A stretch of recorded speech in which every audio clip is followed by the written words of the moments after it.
TV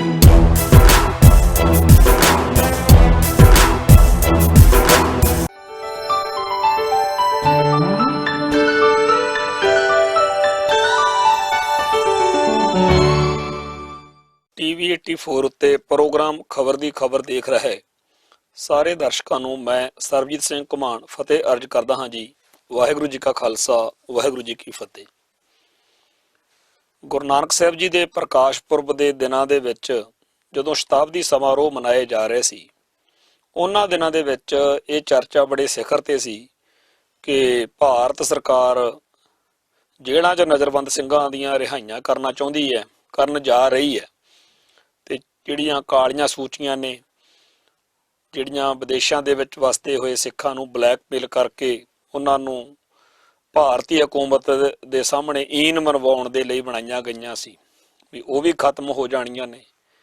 ਤੇ ਗੁਰੂ ਨਾਨਕ ਪਾਤਸ਼ਾਹ ਜੀ ਦੇ ਨਾਂ ਦੇ ਉੱਤੇ ਇੰਦਰਾ ਗਾਂਧੀ ਏਅਰਪੋਰਟ ਦਾ ਨਾਂ ਜਿਹੜਾ ਹੈ ਉਹ ਰੱਖ ਦਿੱਤਾ ਜਾਣਾ। ਇੱਦਾਂ ਦੇ ਕਈ ਹੋਰ ਵੀ ਬਹੁਤ ਲੁਭਾਵਣੇ ਜੇ ਕੰਨਾਂ ਨੂੰ ਚੰਗੇ ਲੱਗਣ ਵਾਲੇ ਐਲਾਨ ਫਰਮਾਨ ਸੁਣਦੇ ਰਹੇ। ਜਿੱਥੋਂ ਤੱਕ ਇੰਦਰਾ ਗਾਂਧੀ ਏਅਰਪੋਰਟ ਵਾਲੀ ਗੱਲ ਹੈ ਜਾਂ ਕਾਲੀਆਂ ਸੂਚੀਆਂ ਵਾਲੀ ਗੱਲ ਹੈ ਜਾਂ ਜੇਲ੍ਹਾਂ 'ਚ ਨਜ਼ਰਬੰਦ ਉਹਨਾਂ ਸਿੱਖਾਂ ਦੀ ਗੱਲ ਆ ਜਿਹੜੇ ਆਪਦੀ ਬਣਦੀ ਸਜ਼ਾ ਤੋਂ ਕਿਤੇ ਵੱਧ ਸਮਾਂ ਜੇਲ੍ਹਾਂ 'ਚ ਭੁਗਤ ਬੈਠੇ ਆ। ਇਹਨਾਂ ਤਿੰਨ ਮਸਲਿਆਂ ਦੇ ਉੱਤੇ ਜੇ ਗੱਲ ਕਰੀਏ ਤਾਂ ਇਸ ਵੇਲੇ ਕੱਖ ਵੀ ਪੱਲੇ ਨਹੀਂ ਪਿਆ। ਜਿਹੜੀ ਕਾਲੀ ਸੂਚੀ ਦੇ ਵਿੱਚ ਕਹਿੰਦੇ ਸੀ ਵੀ ਹੁਣ ਤਾਂ 2-3 ਨਾਂ ਹੀ ਰਹਿ ਗਏ, ਅਸਲ ਵਿੱਚ ਉਹ ਸੂਚੀ ਪਤਾ ਨਹੀਂ ਹੁਣ 209 ਨੇ ਕਿ 2009 ਨੇ। ਇਹ ਸਿਰਫ ਦਿੱਲੀ ਦਰਬਾਰ ਨੂੰ ਪਤਾ, ਕਿਉਂਕਿ ਉੱਥੇ ਨਾਂ ਵੱਧਦੇ ਤੇ ਘਟਦੇ ਉਹਨਾਂ ਦੀ ਮਰਜ਼ੀ ਨਾਲ ਆ। ਨਾ ਕਿਸੇ ਨੂੰ ਪਤਾ ਲੱਗਦਾ, ਤਾਂ ਉਦੋਂ ਹੀ ਪਤਾ ਲੱਗਦਾ ਜਦੋਂ ਬੰਦਾ ਵੀਜ਼ਾ ਅਪਲਾਈ ਕਰਦਾ ਜਾਂ ਇੰਡੀਆ ਨੂੰ ਟਿਕਟ ਅਪਲਾਈ ਕਰਦਾ, ਤੇ ਉਦੋਂ ਪਤਾ ਲੱਗਦਾ ਜਦੋਂ ਵਿੱਚ ਦੀ ਪ੍ਰਕਿਰਿਆ ਦੇ ਲੰਘਣ ਲੱਗਦਾ ਕਿ ਸਾਡਾ ਤਾਂ ਨਾਂ ਹੀ ਕਾਲੀ ਸੂਚੀ 'ਚ ਪਿਆ ਹੋਇਆ। ਤੇ ਜਿਹੜਾ ਇੰਦਰਾ ਗਾਂਧੀ ਏਅਰਪੋਰਟ ਦਾ ਨਾਂ ਸਤਿਗੁਰੂ ਨਾਨਕ ਪਾਤਸ਼ਾਹ ਦੇ ਨਾਂ ਤੇ ਰੱਖਣ ਦੀ ਗੱਲ ਆ, ਉਹ ਨਾ ਸਿੱਖਾਂ ਦੀ ਕਦੇ ਮੰਗ ਰਹੀ ਆ, ਨਾ ਕੋਈ ਇਹੋ ਜਿਹੀ ਗੱਲ ਆ। ਪਰ ਜੇਕਰ ਕੋਈ ਕਰਨਾ ਕਰਾਉਣਾ ਚਾਹਵੇ ਤਾਂ ਬੜੀ ਚੰਗੀ ਗੱਲ ਲੱਗਣੀ ਸੀ ਸਿੱਖਾਂ ਨੂੰ, ਆਮ ਸਿੱਖ ਨੂੰ ਵਧੀਆ ਲੱਗਣਾ ਸੀ। ਪਰ ਮੋਦੀ ਹੋਵੇ ਚਾਹੇ ਅਮਿਤ ਸ਼ਾਹ ਹੋਵੇ, ਬੜੇ ਸਮਾਗਮਾਂ 'ਚ ਸ਼ਮੂਲੀਅਤ ਕੀਤੀ ਆ ਉਹਨਾਂ ਨੇ ਪ੍ਰਕਾਸ਼ ਪੁਰਬ ਦੇ ਮੌਕੇ, ਪਰ ਕਿਤੇ ਵੀ ਇਹੋ ਜਿਹਾ ਐਲਾਨ ਉਹ ਨਹੀਂ ਕਰ ਸਕੇ। ਜਿਹੜਾ ਜੇਲ੍ਹਾਂ 'ਚ ਨਜ਼ਰਬੰਦ ਸਿੰਘਾਂ ਵਾਲਾ ਮਸਲਾ ਉਹ ਸਭ ਤੋਂ ਵੱਧ ਚਰਚਾ ਵਿੱਚ ਰਿਹਾ, ਤੇ ਇਹ ਗੱਲ ਬੜੇ ਜ਼ੋਰ ਸ਼ੋਰ ਨਾਲ ਉਭਾਰੀ ਗਈ ਕਿ ਭਾਈ ਬਲਵੰਤ ਸਿੰਘ ਰਾਜੋਆਣਾ ਦੀ ਫਾਂਸੀ ਆ ਜਿਹੜੀ ਉਹ ਰੱਦ ਹੋ ਗਈ ਆ, ਤੇ ਇਹ ਤੋਂ ਬਿਨਾਂ ਕੁਛ 7-8 ਸਿੱਖ ਨਜ਼ਰਬੰਦਾਂ ਦੀ ਰਿਹਾਈ ਜਿਹੜੀ ਆ ਉਹ ਕਿਸੇ ਵੀ ਪਲ ਹੋ ਸਕਦੀ। ਆਮ ਇਹੀ ਸਮਝਿਆ ਗਿਆ ਕਿ ਬਾਬੇ ਨਾਨਕ ਦੇ ਪ੍ਰਕਾਸ਼ ਪੁਰਬ ਦੇ ਸੰਬੰਧ ਵਿੱਚ ਜਦੋਂ ਸੁਲਤਾਨਪੁਰ ਲੋਧੀ ਵਿੱਚ ਸ਼ਤਾਬਦੀ ਮਨਾਉਣ ਦੇ ਲਈ ਸਿੱਖ ਜਗਤ ਜੁੜਿਆ ਹੋਏਗਾ, ਉਹਨਾਂ ਦਿਨਾਂ ਦੇ ਵਿੱਚ ਉਸ ਮੌਕੇ ਉੱਤੇ ਇਸ ਰਿਹਾਈ ਦਾ ਜਿਹੜਾ ਪ੍ਰੋਜੈਕਟ ਵਾ ਉਹਨੂੰ ਸਿਰੇ ਚੜਾਇਆ ਜਾਊਗਾ, ਤਾਂ ਕਿ ਇਹਦੇ ਨਾਲ ਮੋਦੀ ਦਾ ਜਾਂ ਭਾਜਪਾ ਦਾ ਸਿੱਖਾਂ ਦੇ ਵਿੱਚ ਵਕਾਰ ਵੱਧ ਸਕੇ ਤੇ ਬੱਲੇ ਬੱਲੇ ਹੋ ਸਕੇ। ਪਰ ਅਖਬਾਰਾਂ ਦੀਆਂ ਖਬਰਾਂ ਜਿਨ੍ਹਾਂ 'ਚ ਬਾਹਲੀ ਵਾਰ ਲਿਖਿਆ ਹੁੰਦਾ ਸੀ ਕਿ ਭਰੋਸੇਯੋਗ ਸੂਤਰਾਂ ਤੋਂ ਪਤਾ ਲੱਗਿਆ, ਜਾਂ ਕੁਛ ਇਹੋ ਜਿਹੇ ਥਾਵਾਂ ਤੋਂ ਖਬਰਾਂ ਆਈਆਂ ਨੇ ਜਿਨ੍ਹਾਂ ਦੀ ਪੱਕੀ ਪੁਖਤਾ ਤੇ ਸੱਚੀ ਸੁੱਚੀ ਗੱਲ ਹੈਗੀ ਆ ਕਿ ਨਹੀਂ, ਇਹ ਤਾਂ ਮਗਰ ਰਹਿ ਜਾਂਦੀ ਸੀ ਗੱਲ। ਪਰ ਸਾਡੇ ਸਾਹਮਣੇ ਜਿਹੜੀ ਅਖਬਾਰ ਦੀ ਹੈਡਿੰਗ ਹੁੰਦੀ ਸੀ ਉਹ ਜ਼ਿਆਦਾ ਸਾਨੂੰ ਪ੍ਰਭਾਵਿਤ ਕਰਦੀ ਰਹੀ। ਤੇ ਆਮ ਬੰਦਿਆਂ ਨੇ, ਉਸ ਸਿੱਖ ਜਗਤ ਨੇ ਸਾਰੇ ਨੇ, ਜਿਹਨੇ ਪਿਛਲੇ ਲੰਮੇ ਅਰਸੇ ਤੋਂ ਬੇਸ਼ੱਕ ਬ੍ਰਾਹਮਣਵਾਦੀਆਂ ਤੋਂ ਬੜੇ ਧੋਖੇ ਤੇ ਬੇਇਨਸਾਫੀਆਂ ਝੱਲੀਆਂ ਨੇ, ਉਹਨਾਂ ਨੂੰ ਇੱਕ ਵਾਰੀ ਲੱਗਣ ਲੱਗ ਗਿਆ ਸੀ ਵੀ ਸ਼ਾਇਦ ਇਹ ਸੁਧਰ ਗਏ ਹੋਣ। ਪਰ ਹਰ ਲੰਘਦਾ ਪਲ, ਹਰ ਲੰਘਦਾ ਦਿਨ ਸਿੱਖਾਂ ਨੂੰ ਇਹ ਦੱਸ ਕੇ ਜਾ ਰਿਹਾ ਕਿ ਇਹਨਾਂ ਤਿਲਾਂ ਵਿੱਚ ਤੇਲ ਨਹੀਂ। ਅਸੀਂ ਇਹ ਸੁਣਦੇ ਰਹੇ ਹਾਂ, ਔਰ ਇਹ ਗੱਲ ਜਿਹੜੀ ਹੈਗੀ ਆ ਗੁਰੂ ਨਾਨਕ ਪਾਤਸ਼ਾਹ ਦੇ ਦਰ ਘਰ ਨਾਲ ਜੋੜ ਕੇ, ਕਲਗੀਧਰ ਸ਼ਹਿਨਸ਼ਾਹ ਦੇ ਨਾਲ ਜੋੜ ਕੇ ਬਹੁਤ ਹੀ ਭਾਵੇਂ ਨੀਚਤਾ ਦਾ ਮੁਜ਼ਾਹਰਾ ਕੀਤਾ ਗਿਆ, ਪਰ ਬਚਪਨ ਤੋਂ ਇਹ ਗੱਲ ਸੁਣਦੇ ਆਏ ਆ ਕਿ ਜਿਹੜੇ ਤਿਲ ਹੁੰਦੇ ਆ, ਤਿਲਾਂ ਦੀ ਇੱਕ ਬੋਰੀ ਭਰ ਲਓ ਤੇ ਬਾਂਹ ਨੂੰ ਆਪਦੀ ਨੂੰ ਤੇਲ ਨਾਲ, ਸਰੋਂ ਦੇ ਨਾਲ ਲਵੇੜ ਲਓ, ਤੇ ਉਹ ਬਾਂਹ ਜਿਹੜੀ ਆ ਉਹ ਤਿਲਾਂ ਵਾਲੀ ਬੋਰੀ ਦੇ ਵਿੱਚ ਘਸੇੜ ਦਿਓ। ਜਿੰਨੇ ਤਿਲ ਉਸ ਬਾਂਹ ਨੂੰ ਲੱਗ ਜਾਣਗੇ, ਜੇ ਓਨੀਆਂ ਸੌਹਾਂ ਵੀ ਕੋਈ ਮੁਸਲਮਾਨ ਖਾਵੇ ਤਾਂ ਕਹਿੰਦੇ ਵੀ ਉਹਦੇ ਤੇ ਯਕੀਨ ਨਹੀਂ ਕਰਨਾ। ਹੁਣ ਇਹ ਗੱਲ ਕਿੱਥੇ ਕਿਹੜੇ ਗ੍ਰੰਥ 'ਚ ਲਿਖੀ ਆ ਜਾਂ ਕਿਹੜੇ ਗੁਰੂ ਪਾਤਸ਼ਾਹ ਨੇ ਕਦੋਂ ਹੁਕਮ ਕੀਤਾ, ਇਹ ਤਾਂ ਪਤਾ ਨਹੀਂਗਾ। ਤੇ ਨਾ ਹੀ ਸਾਡੇ ਸਿੱਖਾਂ ਨੂੰ ਇਉਂ ਲੱਗਦਾ ਹੈਗਾ ਵੀ ਇਹ ਗੱਲ ਝੂਠੀ ਹੈ, ਕਿਉਂਕਿ ਸਾਡਾ ਇਸਲਾਮ ਨੂੰ ਮੰਨਣ ਵਾਲੇ ਮੁਸਲਮਾਨਾਂ ਦੇ ਨਾਲ, ਮੁਗਲਾਂ ਪਠਾਣਾ ਨਾਲ, ਅਫਗਾਨਾਂ ਨਾਲ, ਨਾਦਰ ਸ਼ਾਹ ਨਾਲ, ਜ਼ਕਰੀਏ ਨਾਲ, ਅਬਦਾਲੀ ਨਾਲ, ਜਹਾਂਗੀਰ ਨਾਲ, ਔਰੰਗਜ਼ੇਬ ਨਾਲ ਜਿਹੜਾ ਜੰਗ ਦਾ ਮਾਹੌਲ ਰਿਹਾ, ਉਹਦੇ 'ਚ ਸਾਨੂੰ ਲੱਗਦਾ ਕਿ ਸੱਚੀ ਗੱਲ ਹੀ ਹੋਣੀ ਹੈ। ਏਦਾਂ ਕਿਹਾ ਹੋਣਾ ਗੁਰੂ ਸਾਹਿਬ ਨੇ। ਇਹਦਾ ਕੋਈ ਪੁਖਤਾ ਪ੍ਰਮਾਣ ਤਾਂ ਨਹੀਂ ਮਿਲਦਾ, ਪਰ ਇਹ ਗੱਲ ਸਾਨੂੰ ਜ਼ਿਆਦਾ ਚੰਗੀ ਲੱਗਦੀ, ਜ਼ਿਆਦਾ ਚੇਤੇ ਰੱਖੀ ਬੈਠੇ ਆ। ਦੂਜੇ ਪਾਸੇ ਜਿਹੜੀ ਗੱਲ ਦਾ ਪੱਕਾ ਪਤਾ ਕਿ ਦਸ਼ਮੇਸ਼ ਪਾਤਸ਼ਾਹ ਨੇ ਇਹ ਗੱਲ ਲਾਜ਼ਮੀ ਕਹੀ ਹੈ ਕਿ ਜਬ ਲਗ ਖਾਲਸਾ ਰਹੇ ਨਿਆਰਾ, ਤਬ ਲਗ ਤੇਜ ਦਿਉ ਮੈਂ ਸਾਰਾ, ਜਬ ਜੇ ਗਹੇ ਵਿਪਰਨ ਕੀ ਰੀਤ, ਮੈਂ ਨਾ ਕਰੂੰ ਇਨਕੀ ਪ੍ਰਤੀਤ। ਵੀ ਭਾਈ ਜੇ ਬ੍ਰਾਹਮਣਵਾਦੀਆਂ ਦੇ ਮਗਰ ਲੱਗੇ ਨਾ, ਮੈਂ ਤੁਹਾਡੀ ਸ਼ਕਲ ਨਹੀਂ ਦੇਖਣੀ। ਇਹੀ ਭਾਣਾ ਹੁਣ ਫੇਰ ਵਾਪਰਿਆ, ਆਪਣੇ ਸਾਹਮਣੇ ਹੈ। ਬਈ ਜਿਨ੍ਹਾਂ ਨੂੰ ਆਪਾਂ ਕਹਿੰਦੇ ਆ ਮੁਸਲਮਾਨਾਂ ਤੇ ਯਕੀਨ ਨਹੀਂ ਕਰਨਾ, ਜੇਕਰ ਤੇਲ ਜਿਹੜੀ ਹੈਗੀ ਆ ਉਹਦੇ ਨਾਲ ਬਾਂਹ ਲਵੇੜ ਕੇ ਤਿਲਾਂ ਵਾਲੀ ਬੋਰੀ 'ਚ ਪਾ ਲਈਏ, ਉਨੇ ਜ਼ਿਆਦਾ ਤਿਲਾਂ ਜਿੰਨੀਆਂ ਸੌਹਾਂ ਖਾਣ ਵਾਲੇ ਤੇ ਵੀ ਯਕੀਨ ਨਹੀਂ ਕਰਨਾ। ਇਮਰਾਨ ਖਾਨ ਨੇ ਪਿਛਲੇ ਸਾਲ ਇਹ ਗੱਲ ਜਦੋਂ ਕਹੀ ਸੀ ਬਈ ਅਸੀਂ ਕਰਤਾਰਪੁਰ ਦਾ ਲਾਂਘਾ ਖੋਲਣਾ, ਤਾਂ ਉਹਨੇ ਤਾਂ ਇਹ ਵਚਨ ਪੂਰਾ ਕਰਕੇ ਦਿਖਾਤਾ। ਤੇ ਸਿੱਖ ਜਗਤ ਦਾ ਬੱਚਾ ਇਸ ਗੱਲ ਨੂੰ ਜਾਣਦਾ ਕਿ ਪੂਰਾ ਜ਼ੋਰ ਲਾਈ ਰੱਖਿਆ ਇੰਡੀਆ ਨੇ ਕਿ ਇਹ ਪ੍ਰੋਜੈਕਟ ਕਿਸੇ ਨਾ ਕਿਸੇ ਤਰੀਕੇ ਨਾਲ ਖਰਾਬ ਹੋ ਜਾਵੇ, ਸਿਰੇ ਨਾ ਚੜੇ। ਬੱਚਾ ਇਸ ਗੱਲ ਨੂੰ ਸਮਝਦਾ ਤੇ ਜਾਣਦਾ ਸਿੱਖ ਜਗਤ ਦਾ ਕਿ ਬ੍ਰਾਹਮਣਵਾਦੀਆਂ ਨੇ, ਮੋਦੀ ਸਰਕਾਰ ਨੇ, ਭਾਰਤੀ ਖੁਫੀਆ ਏਜੰਸੀਆਂ ਨੇ ਕੋਈ ਨਾ ਕੋਈ ਇਹੋ ਜਿਹੀ ਖੇਡ ਖੇਡਣੀ ਜ਼ਰੂਰ ਆ ਜਿਹਦੇ ਨਾਲ ਇਹ ਜਿਹੜਾ ਲਾਂਘਾ ਉਹ ਬੰਦ ਹੋ ਜਾਵੇ।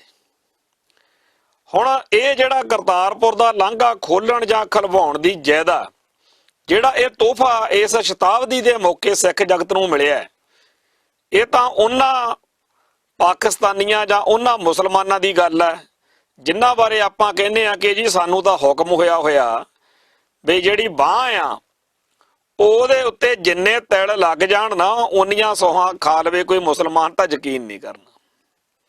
ਦੂਜੇ ਪਾਸੇ ਜਿਨ੍ਹਾਂ ਦੇ ਬਾਰੇ ਆਪਾਂ ਕਹਿੰਦੇ ਆ ਤਾਂ ਸਾਡੇ ਭਰਾ ਨੇ, ਹਿੰਦੂ ਸਿੱਖ ਏਕਤਾ ਵਾ ਸਾਡੀ, ਉਹਨਾਂ ਦਾ ਹਾਲ ਕੀ ਆ?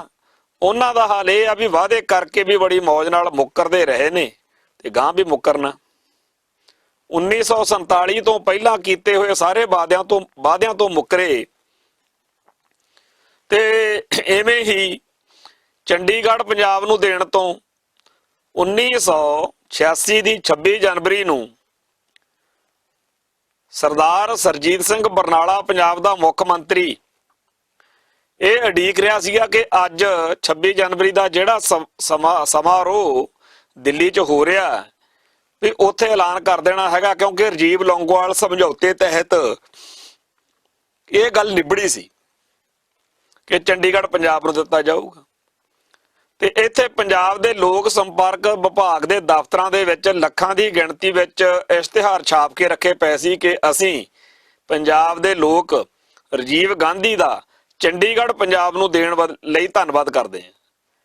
ਪਰ ਸਾਰਿਆਂ ਦੀਆਂ ਆਸਾਂ ਤੇ, ਬਰਨਾਲਾ ਸਾਹਿਬ ਦੀਆਂ ਆਸਾਂ ਤੇ ਪਾਣੀ ਫਿਰ ਗਿਆ ਜਦੋਂ ਪ੍ਰਧਾਨ ਮੰਤਰੀ ਰਾਜੀਵ ਗਾਂਧੀ ਨੇ ਕੋਈ ਇਹੋ ਜਿਹੀ ਗੱਲ ਹੀ ਨਹੀਂ ਕੀਤੀ ਤੇ ਮੁੱਕਰ ਗਿਆ। ਇਵੇਂ ਹੀ 1992-93 ਦੇ ਵਿੱਚ ਇੱਕ ਬੜਾ ਰਾਮ ਰੌਲਾ ਪਿਆ ਸੀਗਾ ਕਿ ਪੰਜਾਬ ਪੈਕੇਜ ਦਿੱਤਾ ਜਾਊਗਾ, ਪੰਜਾਬ ਦੇ ਲੋਕਾਂ ਨੂੰ, ਪੰਜਾਬ ਨੂੰ ਇੱਕ ਪੈਕੇਜ ਦਿੱਤਾ ਜਾਊਗਾ ਜਿਹਦੇ ਨਾਲ ਆਹ ਹੋ ਜਾਣਾ ਤੇ ਉਹ ਹੋ ਜਾਣਾ। ਉਹ ਪੈਕੇਜ ਪਤਾ ਨਹੀਂ ਕਿਹੜੇ ਖੂਹ ਖਾਤੇ ਗਿਆ। ਬੜੀ ਲੰਬੀ ਦਾਸਤਾਨ ਆ ਬ੍ਰਾਹਮਣਵਾਦੀਆਂ ਦੀ, ਹਿੰਦੂ ਤਵੀਆਂ ਦੀ, ਮੋਦੀਆਂ ਦੀ, ਕਾਂਗਰਸੀਆਂ ਦੀ, ਪੰਜਾਬ ਨਾਲ ਤੇ ਪੰਥ ਨਾਲ ਵਾਅਦੇ ਕਰਕੇ ਮੁੱਕਰ ਜਾਣ ਦੀ। ਤੇ ਅੱਜ ਵੀ ਇਹ ਗੱਲ ਲੱਗਦੀ ਹੈ ਕਿ ਜਿਹੜੇ ਵਾਅਦੇ ਗੁਰੂ ਨਾਨਕ ਸਾਹਿਬ ਜੀ ਦੇ ਪ੍ਰਕਾਸ਼ ਪੁਰਬ ਦੇ ਮੌਕੇ ਕੀਤੇ ਗਏ ਆ, ਬਸ ਉਹ ਵਾਅਦੇ ਹੀ ਨੇ। ਉਹ ਵਾਅਦਾ ਹੀ ਕਿਆ ਜੋ ਵਫਾ ਹੋ ਗਿਆ। ਹੋ ਸਕਦਾ ਕੱਲ ਕਲਾਂ ਨੂੰ ਬਿਪਤਾ ਦੇ ਮਾਰੇ ਹੋਏ, ਬਦਨਾਮੀ ਤੋਂ ਡਰਦੇ ਹੋਏ ਜਾਂ ਕਿਸੇ ਹੋਰ ਕਾਰਨ ਜੇਲ੍ਹਾਂ 'ਚ ਨਜ਼ਰਬੰਦ ਸਿੰਘਾਂ ਦੀਆਂ ਰਿਹਾਈਆਂ ਕਰਨੀਆਂ ਸ਼ੁਰੂ ਕਰ ਦੇਣ। ਪਰ ਅੱਜ ਦੀ ਤਰੀਕ ਵਿੱਚ ਨਵੰਬਰ ਮਹੀਨੇ ਦੇ ਅੰਤਲੇ ਦਿਨਾਂ ਦੇ ਵਿੱਚ ਇਹੋ ਜਿਹੀ ਕੋਈ ਗੱਲ ਦਿਖਦੀ ਨਹੀਂ। ਪ੍ਰੋਫੈਸਰ ਦਵਿੰਦਰਪਾਲ ਸਿੰਘ ਭੁੱਲਰ, ਜਿਨ੍ਹਾਂ ਨੂੰ ਪਹਿਲਾਂ ਫਾਂਸੀ ਦਾ ਹੁਕਮ ਹੋਇਆ ਸੀ, ਉਹਨਾਂ ਨੂੰ ਉਮਰ ਕੈਦ ਹੋਈ ਹੋਈ ਆ। ਉਹ ਕਈ ਵਾਰ ਆਪਦੀ ਪੈਰੋਲ ਬੜੇ ਪੀਸਫੁਲ ਤੇ ਸ਼ਾਂਤੀ ਦੇ ਨਾਲ, ਅਮਨ ਕਾਨੂੰਨ ਤੋਂ ਕੋਈ ਉਹਨਾਂ ਨੂੰ ਖਤਰਾ ਨਹੀਂ ਹੋਇਆ, ਉਹ ਕੱਟ ਕੇ ਜਾ ਚੁੱਕੇ ਆ ਤੇ ਅੱਜ ਕੱਲ ਵੀ ਉਹ ਪੈਰੋਲ ਤੇ ਨੇ। ਅੱਜ ਇਸ ਸਮਾਗਮ ਵਿੱਚ, ਇਸ ਪ੍ਰੋਗਰਾਮ ਦੇ ਵਿੱਚ ਸੰਗਤਾਂ ਦੇ ਰੂਬਰੂ ਹੋਣ ਤੋਂ ਪਹਿਲਾਂ ਮੈਂ ਉਹਨਾਂ ਕੋਲ, ਉਹਨਾਂ ਦੇ ਘਰ ਅੰਮ੍ਰਿਤਸਰ ਦੇ ਵਿੱਚ ਰਣਜੀਤ ਐਵਨਿਊ ਦੇ ਵਿੱਚ ਬੈਠਾ ਆਇਆ। ਅਸੀਂ ਉੱਥੇ ਇਹੀ ਚਰਚਾ ਕਰਦੇ ਕਰਾਉਂਦੇ ਸੀ ਕਿ ਕੋਈ ਸਮਝ ਹੀ ਨਹੀਂ ਲੱਗਦੀ, ਕੋਈ ਚਿੱਠੀ ਚੀਰਾ ਨਹੀਂ, ਕੋਈ ਗੱਲਬਾਤ ਨਹੀਂ, ਕਿਉਂਕਿ ਪ੍ਰੋਫੈਸਰ ਸਾਹਿਬ ਦੀ ਜਿਹੜੀ ਪੈਰੋਲ ਆ ਉਹ 2 ਦਿਨਾਂ ਤੱਕ ਮੁੱਕ ਜਾਣੀ ਆ ਤੇ ਉਹਨਾਂ ਨੂੰ ਜੇਲ੍ਹ ਜਾਣਾ ਪੈਣਾ। ਜਿਵੇਂ ਇੱਕ ਵਾਰੀ ਉਹਨਾਂ ਨੂੰ ਪਹਿਲਾਂ ਬੜਾ ਝਟਕਾ ਲੱਗਿਆ ਸੀ ਕਿਸੇ ਵੇਲੇ, ਜਦੋਂ ਉਹਨਾਂ ਦੀ ਫਾਂਸੀ ਜਿਹੜੀ ਸੀ ਉਹਦਾ ਹੁਕਮ ਹੋਇਆ ਸੀ, ਅੱਜ ਫੇਰ ਉਹਨਾਂ ਨੂੰ ਲੱਗਦਾ ਕਿ ਲੰਮੇ ਸਮੇਂ ਲਈ ਜੇਲ੍ਹ ਦੀਆਂ ਸਲਾਖਾਂ ਪਿੱਛੇ ਨਜ਼ਰਬੰਦ ਰੱਖਣ ਦਾ ਇੰਡੀਅਨ ਸਟੇਟ ਸਿਸਟਮ ਦਾ ਜਿਹੜਾ ਮੂਡ ਆ ਉਹ ਬਣਿਆ ਹੋਇਆ ਤੇ ਲੱਗਦਾ ਨਹੀਂ ਵੀ ਕੋਈ ਰਿਹਾਈ ਵਾਲੀ ਗੱਲ ਬਣੂਗੀ। ਇਵੇਂ ਹੀ ਅੱਜ ਲਖਵਿੰਦਰ ਸਿੰਘ ਲੱਖਾ ਨਾਰੰਗਵਾਲ, ਜਿਹੜਾ ਕਿ ਬੇਅੰਤ ਸਿੰਘ ਕਾਂਡ ਦੇ ਵਿੱਚ ਸ਼ਾਮਲ ਹੈ, ਅੱਜ ਉਹਦੀ ਵੀ ਪੈਰੋਲ ਹੋਈ ਆ। ਆਸ ਤਾਂ ਸੀ ਕਿ ਇਸ ਵਾਰ ਉਹ ਆਖਰੀ ਵਾਰ ਜੇਲ੍ਹ ਜਾਣਗੇ ਤੇ ਮੁੜ ਕੇ ਕਦੇ ਵੀ ਜੇਲ੍ਹ ਨਹੀਂ ਜਾਣਾ ਪਊਗਾ। ਜਿਹੜੀ ਜੱਜਮੈਂਟ ਬਣੀ ਸੀ ਬੇਅੰਤ ਸਿੰਘ ਮਰਡਰ ਕੇਸ ਦੀ, ਉਹਦੇ ਵਿੱਚ ਲਿਖਿਆ ਹੋਇਆ ਕਿ ਜਿਹੜਾ ਲਖਵਿੰਦਰ ਸਿੰਘ ਨਾਰੰਗਵਾਲ, ਭਾਈ ਸ਼ਮਸ਼ੇਰ ਸਿੰਘ ਕੰਵਰਪੁਰ ਤੇ ਗੁਰਮੀਤ ਸਿੰਘ ਇੰਜੀਨੀਅਰ ਪਟਿਆਲੇ ਵਾਲੇ, ਇਹਨਾਂ ਸਾਰਿਆਂ ਨੇ ਜੋ ਕੁਝ ਇਸ ਬੇਅੰਤ ਸਿੰਘ ਵਾਲੇ ਕਾਂਡ ਵਿੱਚ ਕੀਤਾ, ਉਹਦੇ ਮੁਤਲਕ ਜੱਜਮੈਂਟ 'ਚ ਲਿਖਿਆ ਹੋਇਆ ਵੀ ਇਹਨਾਂ ਨੂੰ, ਇਹ ਇੰਨੇ ਚੰਗੇ ਲੋਕ ਨੇ, ਇਹਨਾਂ ਨੂੰ ਜਲਦੀ ਤੋਂ ਜਲਦੀ ਘਰਾਂ ਦੇ ਵਿੱਚ ਭੇਜ ਕੇ ਪੁਨਰ ਵਸੇਬਾ ਕਰਨਾ ਚਾਹੀਦਾ। ਪਰ ਅਦਾਲਤ ਦੀ ਜੱਜਮੈਂਟ ਦਾ ਉੱਕਾ ਹੀ ਕੋਈ ਮੁੱਲ ਨਹੀਂ ਪਿਆ। 1995 ਤੋਂ 2019 ਆ ਗਿਆ ਤੇ 2019 ਤੱਕ 24-25 ਸਾਲ ਬਣ ਗਏ। ਅੱਜ ਤੱਕ ਉਹਨਾਂ ਦੀ ਰਿਹਾਈ ਦਾ ਕੋਈ ਅਸਾਰ ਜਿਹੜਾ ਹੈ ਉਹ ਨਹੀਂ ਦਿਖ ਰਿਹਾ।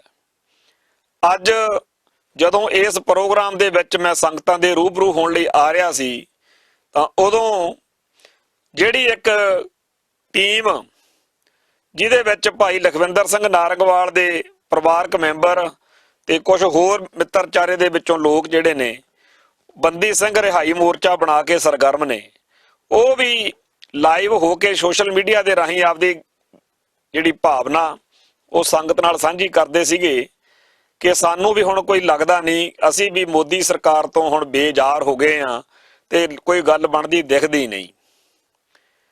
ਤੇ ਜੇਕਰ ਅੱਜ ਕੋਈ ਕਿਸੇ ਪਾਸੇ ਮਾੜਾ ਮੋਟਾ ਅੱਜ ਵੀ ਕਹਿ ਰਿਹਾ ਹੈਗਾ ਕੋਈ ਸਿੱਖਾਂ ਦੇ ਵਿੱਚੋਂ, ਤਾਂ ਸਮਝ ਲੈਣਾ ਚਾਹੀਦਾ ਕਿ ਉਹਨੂੰ ਕਿਸ ਤਰੀਕੇ ਨਾਲ ਮੋਦੀ ਗੌਰਮੈਂਟ ਦੇ ਕਰਿੰਦਿਆਂ ਨੇ ਆਪਦੇ ਮੱਕੜ ਜਾਲ ਵਿੱਚ ਫਸਾਇਆ ਹੋਇਆ।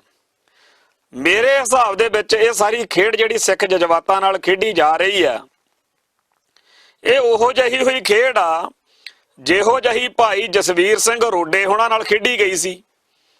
ਜਿਹੋ ਜਿਹੀ 1984 ਤੋਂ ਬਾਅਦ ਜਦੋਂ ਪ੍ਰੋਫੈਸਰ ਭਾਈ ਸਿਮਰਨਜੀਤ ਸਿੰਘ ਮਾਨ, ਭਾਈ ਸਰਦਾਰ ਸਿਮਰਨਜੀਤ ਸਿੰਘ ਮਾਨ, ਭਾਈ ਮੋਹਕਮ ਸਿੰਘ ਤੇ ਹੋਰ ਜਿਹੜੇ ਉਸ ਟਾਈਮ ਜੇਲ੍ਹਾਂ 'ਚ ਨਜ਼ਰਬੰਦ ਸੀਗੇ ਆਗੂ, ਉਹਨਾਂ ਨੂੰ ਮੇਲ ਮਿਲਾਪ ਕਰਕੇ ਖੇਡੀ ਗਈ ਸੀ ਵੀ ਤੁਹਾਡੇ ਨਾਲ ਗੱਲ ਕਰਦੇ ਆ। ਹਰਮਿੰਦਰ ਸਿੰਘ ਸੰਧੂ ਨਾਲ ਵੀ ਗੱਲ ਹੋਈ ਸੀ ਤੇ ਭਾਈ ਮਨਜੀਤ ਸਿੰਘ ਨਾਲ ਵੀ ਗੱਲ ਹੋਈ ਸੀ। ਇਹ ਸਾਰੇ ਲੀਡਰਾਂ ਨਾਲ ਜਦੋਂ ਉਦੋਂ ਚਰਚਾ ਹੋ ਰਹੀ ਸੀ, ਉਹ ਇੱਕ ਟਰੈਪ ਸੀਗਾ, ਸੀਰੀਅਸ ਗੱਲ ਕੋਈ ਨਹੀਂ ਸੀ। ਵੱਡੀਆਂ ਵੱਡੀਆਂ ਫੜਾਂ ਮਾਰ ਕੇ ਜਿਹੜੇ ਸਰਕਾਰ ਦੇ ਕਰਿੰਦੇ ਸੀ, ਉਹ ਇਹਨਾਂ ਨੂੰ ਜਦੋਂ ਮਿਲਦੇ ਸੀ, ਇਹ ਸਾਰੇ ਦੇ ਸਾਰੇ ਜਿਹੜੇ ਲੀਡਰ ਸੀਗੇ, ਇਹਨਾਂ ਨੇ ਉਸ ਗੱਲ ਨੂੰ ਮੰਨਿਆ ਨਹੀਂ, ਕਿਉਂਕਿ ਉਹਦੇ 'ਚ ਕੱਢਣ ਪਾਉਣ ਨੂੰ ਕੁਛ ਨਹੀਂ ਸੀ, ਬਾਕੀ ਗੱਲਾਂ ਦਾ ਕੜਾ ਵਾਧੂ ਸੀਗਾ। ਇਹੋ ਜਿਹੀ ਸਰਗਰਮੀ ਜਿਹੜੀ ਸੀ ਉਹਨਾਂ ਨੇ ਭਾਈ ਜਸਵੀਰ ਸਿੰਘ ਰੋਡੇ ਨਾਲ ਤੋਰੀ ਤੇ ਭਾਈ ਜਸਵੀਰ ਸਿੰਘ ਰੋਡੇ ਨੂੰ ਲੱਗਿਆ ਕਿ ਸ਼ਾਇਦ ਸਰਕਾਰ ਬੜੀ ਸੀਰੀਅਸ ਆ, ਸ਼ਾਇਦ ਸਿੱਖ ਕੌਮ ਦੇ ਮਸਲੇ ਜਿਹੜੇ ਨੇ ਉਹ ਹੱਲ ਕਰਨਾ ਚਾਹੁੰਦੀ ਆ। ਪਰ ਗੱਲ ਜਿਹੜੀ ਸੀਗੀ ਉਹ ਬਿਲਕੁਲ ਉਲਟ ਸੀ।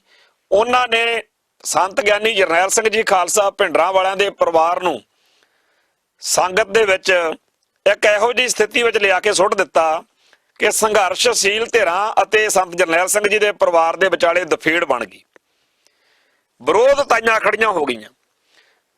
ਤੇ ਅੱਜ ਤੱਕ ਸਿੱਖ ਸੰਘਰਸ਼ ਦੇ ਵਿੱਚ ਉਸ ਵੇਲੇ ਦੇ ਪਏ ਹੋਏ ਅਲਝਾਅ ਜਿਹੜੇ ਨੇ, ਜਿਹੜੀਆਂ ਘੁੰਡੀਆਂ ਉਦੋਂ ਬਣ ਗਈਆਂ, ਉਹ ਠੀਕ ਨਹੀਂ ਹੋ ਸਕੀਆਂ। ਉਵੇਂ ਦੀ ਹੀ ਇੱਕ ਵਾਰੀ 1992-93 ਦੇ ਵਿੱਚ 90-91 ਦੇ ਵਿੱਚ ਖਾੜਕੂਆਂ ਨਾਲ ਵੀ ਗੱਲਬਾਤ ਤੋਰੀ ਸੀਗੀ।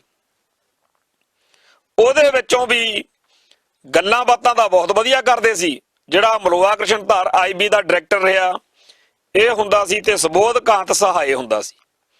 ਖਾੜਕੂਆਂ ਦੇ ਨਾਲ, ਖਾਲਿਸਤਾਨੀ ਜਥੇਬੰਦੀਆਂ ਦੇ ਲੀਡਰਾਂ ਦੇ ਨਾਲ ਮੀਟਿੰਗਾਂ ਹੋਈਆਂ, ਸਿਰੇ ਨਹੀਂ ਚੜੀ ਗੱਲ ਵੱਖਰੀ ਆ।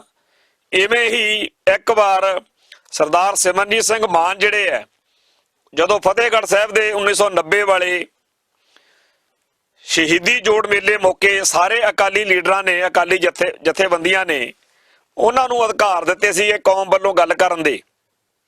ਉਹ ਵੀ ਦਿੱਲੀ ਗਏ ਸੀ। BP ਸਿੰਘ ਦੀ ਸਰਕਾਰ ਸੀ, ਚੌਧਰੀ ਦੇਵੀ ਲਾਲ ਹੁਣੀ ਹੁੰਦੇ ਸੀ ਉਦੋਂ।